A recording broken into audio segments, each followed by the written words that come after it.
I'm Emma Chin, 29, and I learned early that being quiet doesn't mean you're invisible. My grandfather taught me that. My family forgot it.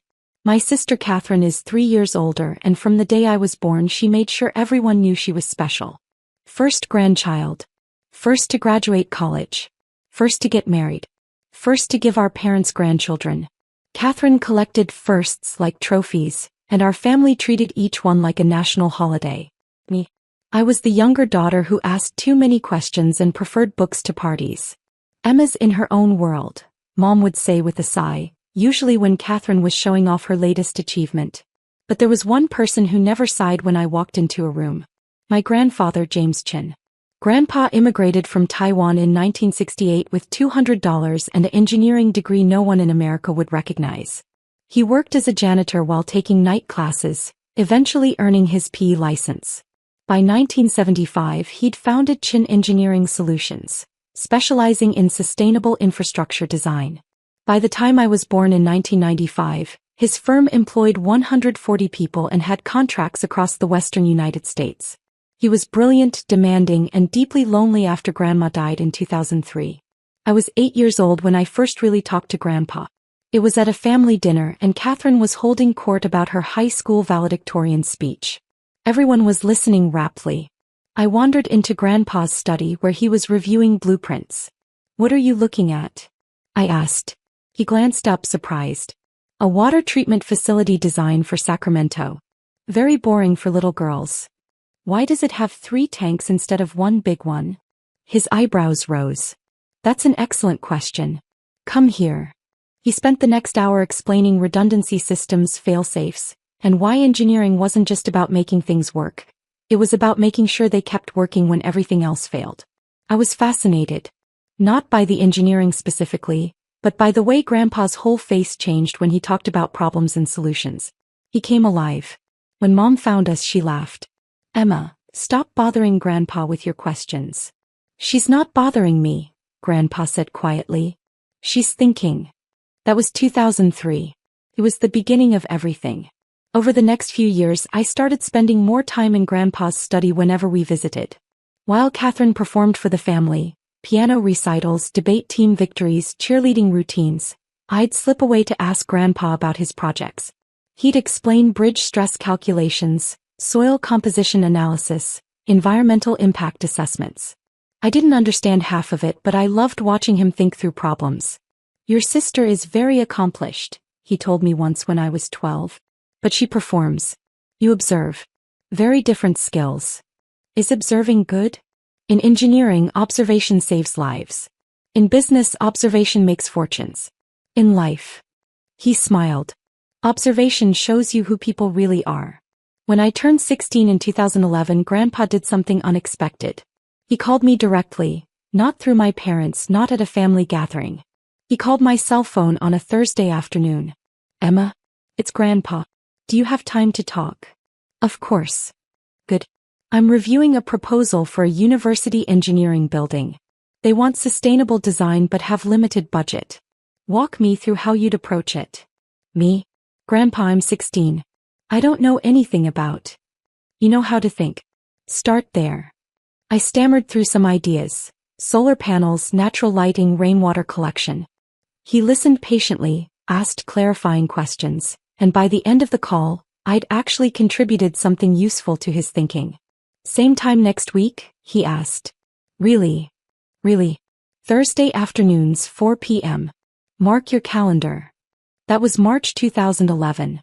He called every single Thursday for the next 12 years. At first, the calls were about his projects. He'd present engineering challenges and I'd ask questions that sometimes led to solutions. He called it the beginner's mind advantage. I didn't know enough to be constrained by conventional thinking. But gradually the calls evolved. He'd ask about my week, my classes, my college plans. I'd tell him about chemistry labs and calculus problems. We'd discuss books, current events, philosophy.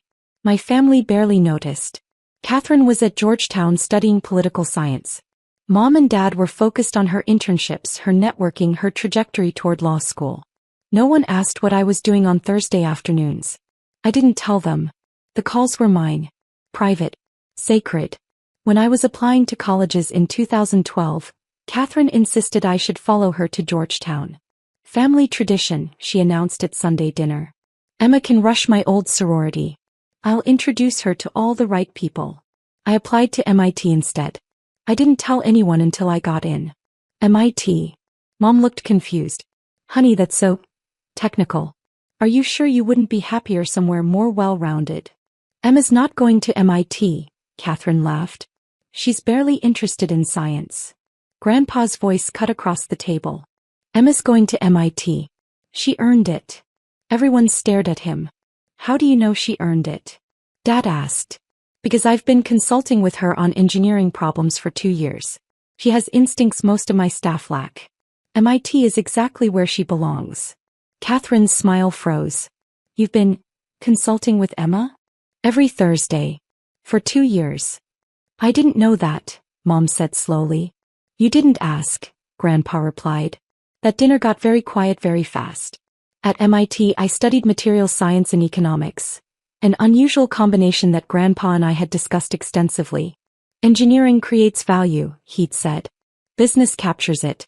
Understanding both makes you dangerous. We kept our Thursday calls through all 4 years.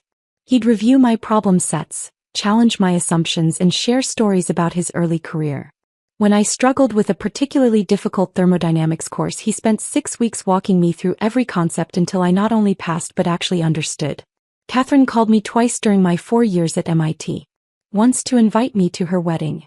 Once to tell me she'd made junior partner at her law firm. Grandpa called me 208 times during those same 4 years. I know because I saved every call log. After graduation in 2017, I took a job at a materials consulting firm in San Francisco. The work was interesting, helping companies optimize their supply chains and material choices for sustainability and cost. I traveled constantly, worked long hours and loved it. Grandpa and I still talked every Thursday. Now the conversations shifted. He asked about my cases, my clients, my career strategy. I asked about his firm, his succession plans, his health. Are you thinking about retirement? I asked in 2019. Thinking about it.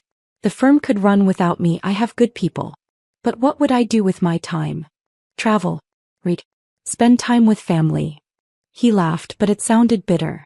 Family visits me twice a year, Christmas and my birthday. They bring Catherine's children, take photos for social media and leave. Your father asks about my health. Your mother brings food I shouldn't eat. Catherine talks about her legal cases for 20 minutes, then checks her phone. I'm sorry, Grandpa. Don't be. You call every Thursday. You ask real questions. You listen to long answers. His voice softened. You see me, Emma. That's rarer than you think. In 2020, COVID hit. Suddenly no one could visit Grandpa in person. He was 78, high risk, living alone in his San Francisco home. Catherine posted on Facebook about how worried she was, how she wished she could see him, how hard it was being separated from our beloved patriarch. She called him twice in 2020. Once on his birthday. Once on Christmas. I called him every Thursday plus Sundays and Tuesdays for good measure. Sometimes we talked for 3 hours. He taught me about his business, his investments, his regrets. I taught him how to use Zoom, Netflix, and online grocery delivery. You know what's funny? He said one Thursday in December 2020. Catherine tells everyone she's so close to me. She posts old photos, shares memories. But she can't name my favorite book, my favorite composer, or what I was working on before I retired. Can you name hers? He paused. No. I can't. Because I never asked. But Emma, I can tell you your favorite theorem, the Buckingham Pi theorem, because you love dimensional analysis. I know you reread The Fountainhead every year even though you disagree with its philosophy. I know you're afraid of becoming successful and alone. I felt tears forming. I didn't know you paid attention to that stuff. Of course I do. You're not just my granddaughter. You're my friend. Possibly my best friend. Grandpa. I'm serious. When I die, and I will, Emma, we both know I'm old. Catherine will cry at my funeral and tell everyone how much she loved me. Your parents will be appropriately sad. But you'll be the only one who actually loses someone. Don't talk like that. Why not? It's true. And Emma, I want you to know, I've taken care of things. You won't have to fight. I've made everything very clear. I don't care about money. I know you don't. That's one reason you're getting it. I didn't understand what he meant until much later. In 2021, Grandpa was diagnosed with stage 3 lung cancer. He'd smoked in his 20s, a habit he quit 40 years ago, but the damage was done. Catherine flew in immediately.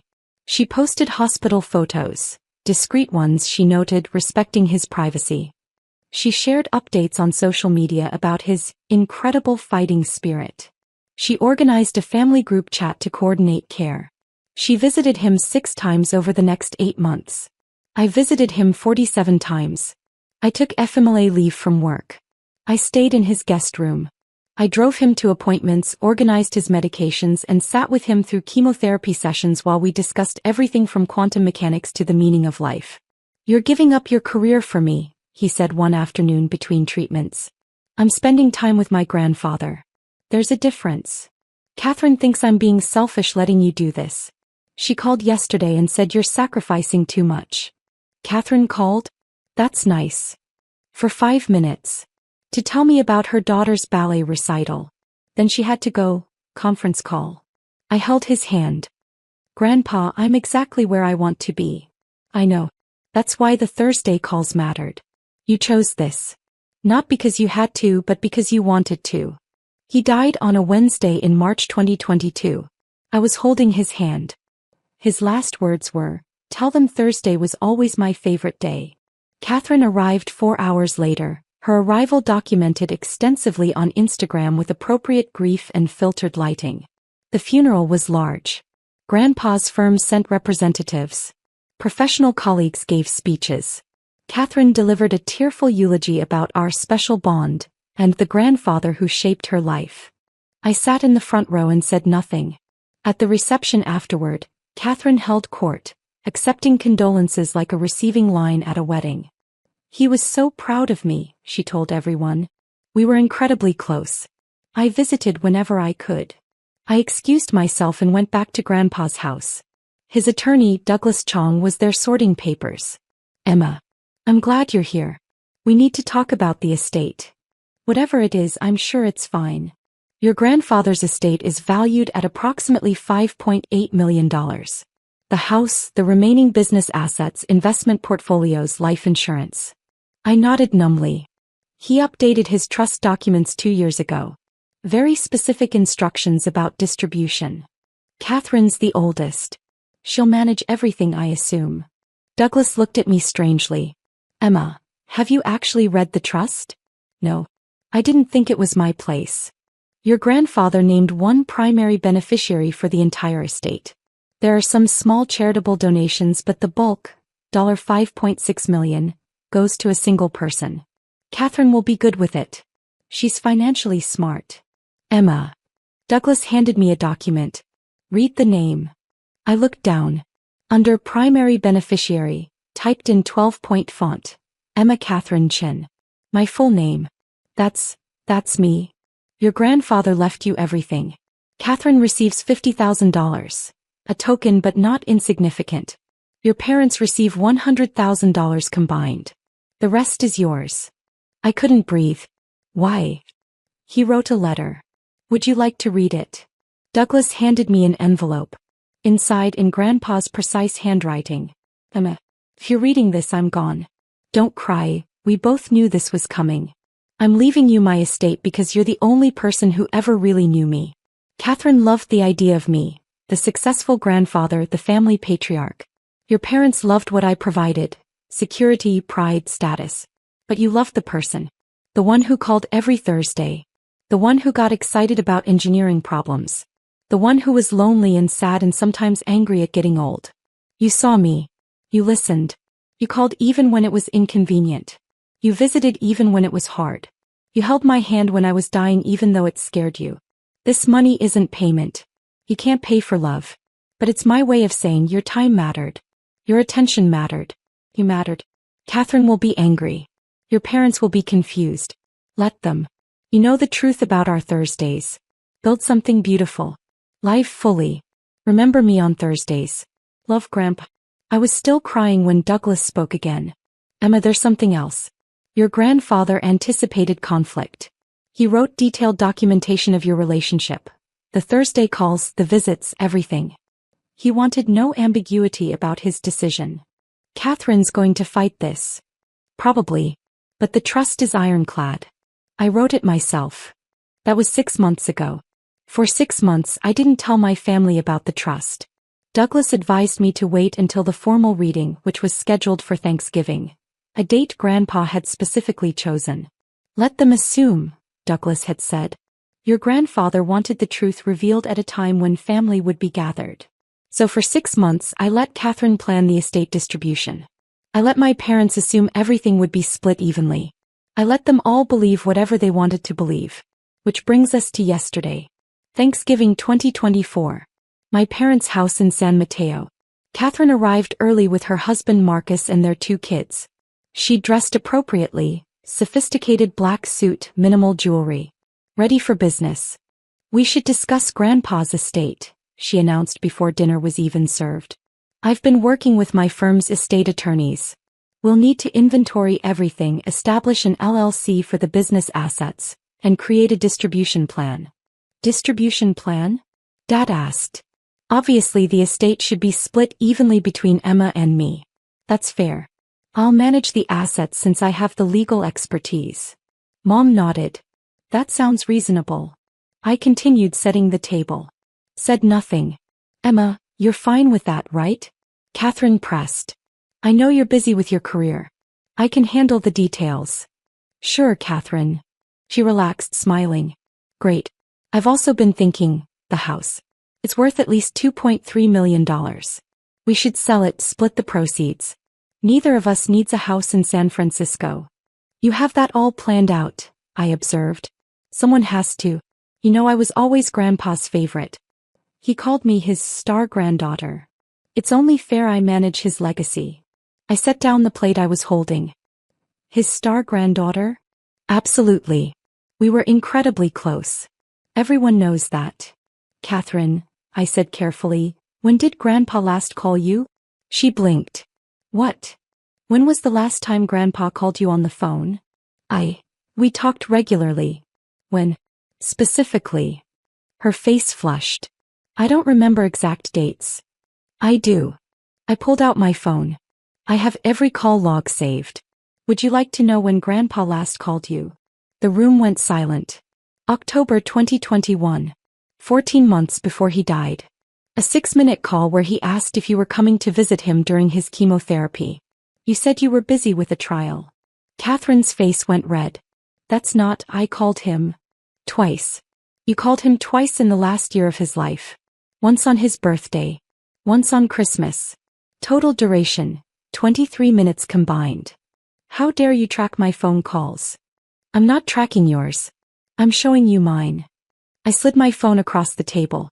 Scroll through. Every Thursday for 12 years. 4 p.m. Like clockwork. Mom picked up the phone, her face paling as she scrolled. Emma, there are hundreds of calls. 624 calls to be exact. 480 hours and 37 minutes of conversation. Plus video calls during COVID. Plus in-person visits. I have those documented too. Why would you document? Catherine started. I didn't. My phone did. Automatically. Call logs, location history, calendar entries. All time-stamped. All saved. Dad was looking at the phone now. Emma, I don't understand. When did all these calls happen? Every Thursday afternoon since March 2011. Grandpa called me. We talked about everything, his work, my studies, engineering, life, philosophy. For 12 years. Every single week. He never missed a Thursday unless he was hospitalized. You never told us, Mom whispered. You never asked. Just like you never asked what Grandpa and I discussed when I disappeared into his study at family dinners.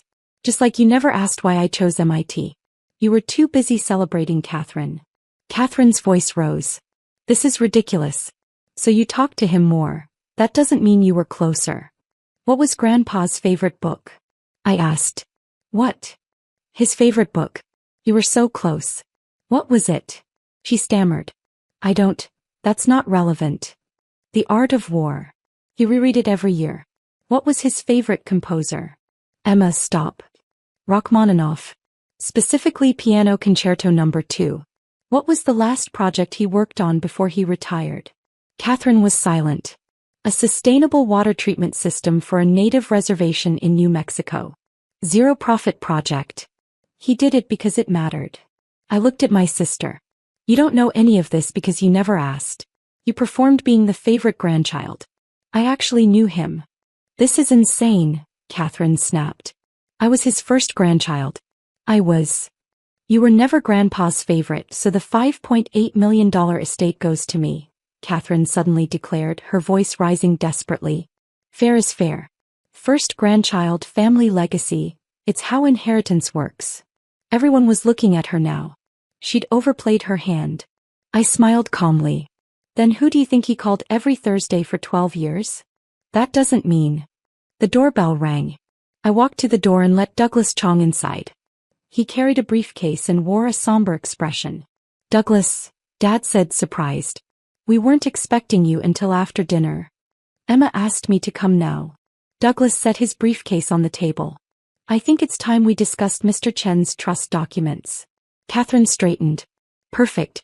As I was saying, Emma and I will split everything. No. Douglas's voice was firm. You won't. Excuse me. James Chen's trust documents name one primary beneficiary for 96% of his estate. One person who inherits the house, the investment accounts, the business assets, and the life insurance payout. Yes, we'll split it, Catherine started. That person is Emma Chen. She inherits $5.6 million. You, Catherine, receive $50,000. Your parents receive $100,000 combined. The room exploded. That's impossible. Catherine screamed. I'm the eldest. I'm the favorite. He can't.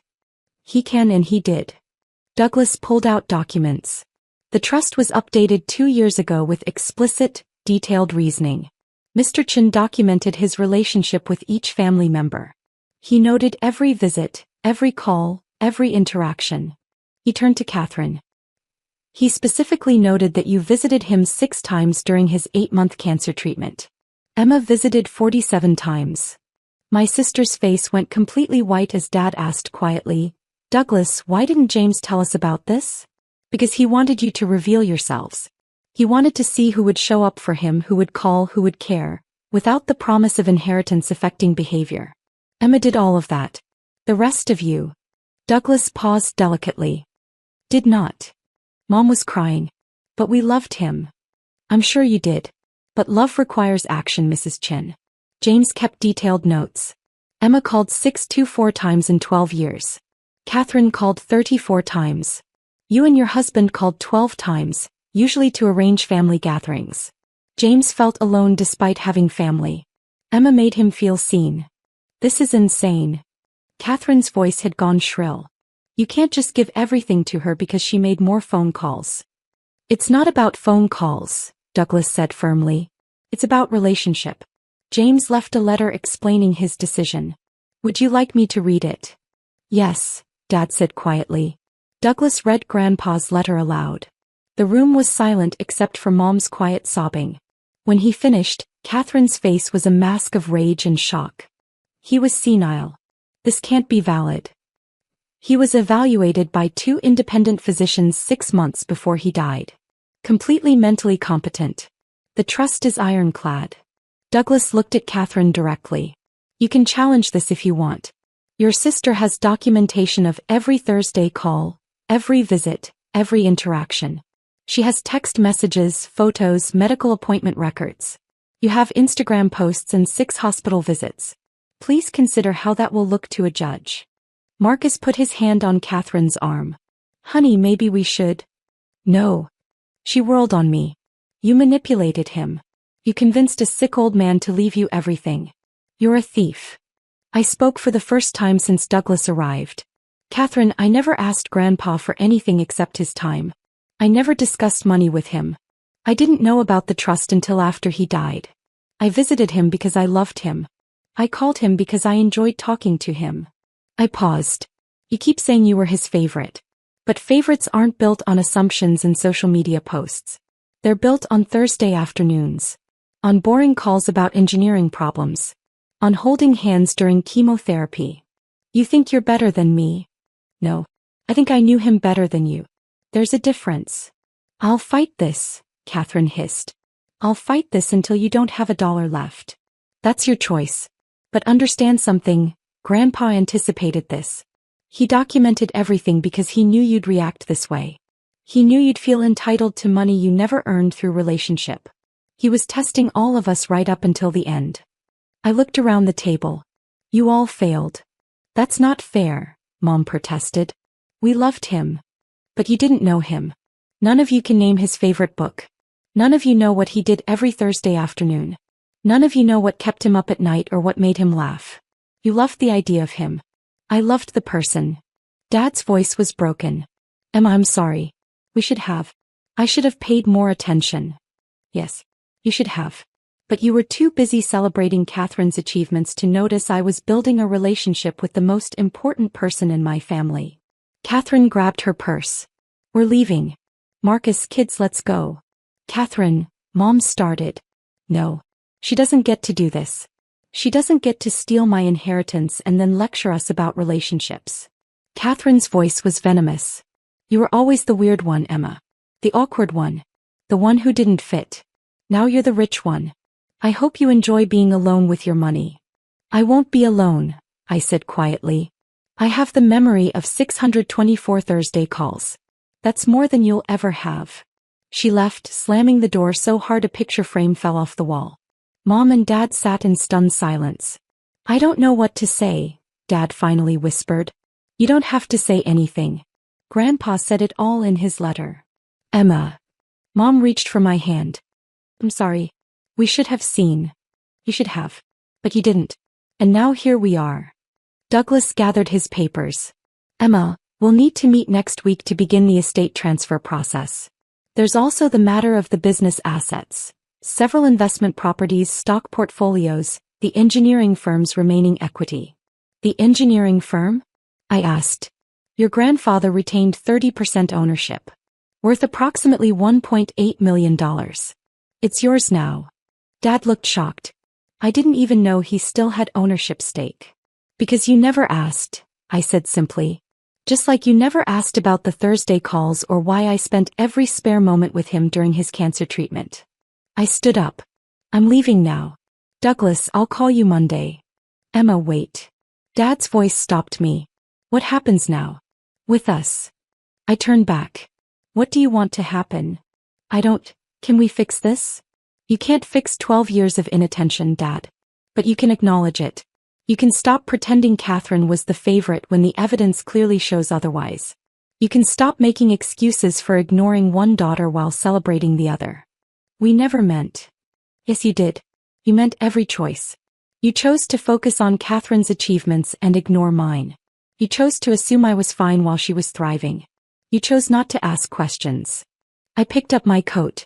Grandpa chose differently. He chose to call every Thursday. He chose to listen. He chose to see me. And yes, he chose to leave me his estate. Not as a reward, but as recognition. What will you do with the money? Mom asked. I don't know yet. Maybe I'll donate some to engineering scholarships. Maybe I'll invest it. Maybe I'll use it to build something Grandpa would be proud of. I paused at the door. But whatever I do, I'll do it on Thursdays. Because Thursday was always his favorite day. I left them there in their Thanksgiving disaster, surrounded by cold turkey and broken assumptions. Catherine did try to challenge the trust.